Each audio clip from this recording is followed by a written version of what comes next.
গরিব ঘরের মেয়ে হিসেবে যাকে অবহেলা করা হয়েছিল সেই মেঘলাই কি এখন ৫০,০০০ কোটি টাকার মালকিন? সলিমা বিল্ডার্সের আসল মালিক কি তবে মেঘলাই?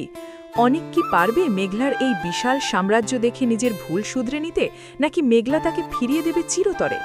দর্শক, গরিব ঘরের রাজপুত্র নাটকের ১২তম পর্বের সেই টানটান উত্তেজনার পর ১৩তম পর্বে কি হতে যাচ্ছে তা জানতে ভিডিওটি শেষ পর্যন্ত দেখুন। তার আগে ভিডিওটি ভালো লাগলে একটি লাইক দিন এবং আমাদের চ্যানেলটি সাবস্ক্রাইব করে বেল আইকনটি চেপে রাখুন যাতে পরবর্তী কোনো আপডেট মিস না হয়।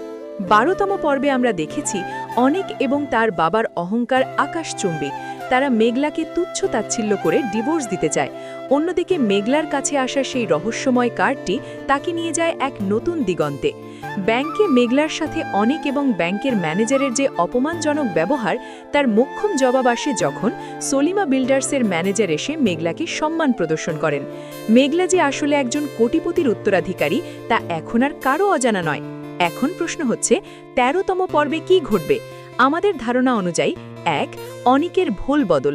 যখন অনিক এবং তার বাবা জানতে পারবে যে তারা যে সলিমা বিল্ডার্সের সাথে ১০০ কোটি টাকার প্রজেক্ট পাওয়ার জন্য মরিয়া, তার মালিক আসলে মেঘলা, তখনই তাদের সুর পাল্টে যাবে। অনেক হয়তো মেঘলার পা ধরে ক্ষমা চাইবে। মেঘলার প্রতিশোধ। মেঘলা কি এত সহজে ক্ষমা করবে? ১২তম পর্বে মেঘলার চোখে যে তেজ আমরা দেখেছি তাতে বোঝা যাচ্ছে সে এখন আর সেই অবহেলিত মেয়েটি নেই। সে হয়তো অনেকদের অহংকার চুরমার করে দেবে তাদের সেই কাঙ্ক্ষিত প্রজেক্টটি বাতিল করে। রাতুলের অবস্থান।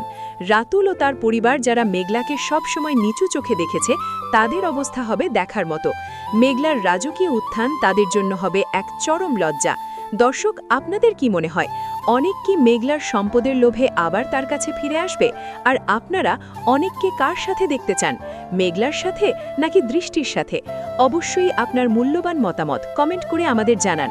পাশাপাশি আপনারা কে কোন জেলা থেকে আমাদের এই ভিডিওটি দেখছেন তা কমেন্ট করতে ভুলবেন না।